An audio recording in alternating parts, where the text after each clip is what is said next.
বাড়িতে আজ একটা পেঙ্গুইন এসেছে, শুধু এ ঘর আর ও ঘর দিয়ে ঘুরে বেড়াচ্ছে। কেমন লাগছে আমার এই ছোট্ট পেঙ্গুইনটাকে। চাইনিজ নিউ ইয়ারের জন্য দিদিয়ার স্কুল ছুটি, আর বনুরও আনন্দের শেষ নেই। দিন রাত এই সব চলছে। যদিও দিদির ছুটি শেষের পথে, 26 ফেব্রুয়ারি থেকে স্কুল আবার চালু হয়ে যাবে, আর আমারও সকাল সকাল ঘুম থেকে উঠে যুদ্ধক্ষেত্রে নামতে হবে। প্রতিদিন কি রান্না করব নিজেদের জন্য সেটা ভাবতে আমার যতটা না টাইম লাগে, কিন্তু এই স্কুলের রিসেস আর লাঞ্চ বক্সে কি দেব এইটা ভাবতে আমার বেশ টাইম লেগে যায়।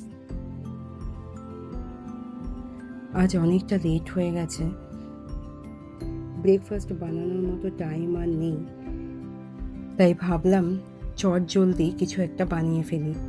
অনেকদিন ধরেই দুটো আপেল পড়ে রয়েছে, আপেল আর ওটস দিয়ে স্মুদি বানিয়ে ফেললাম।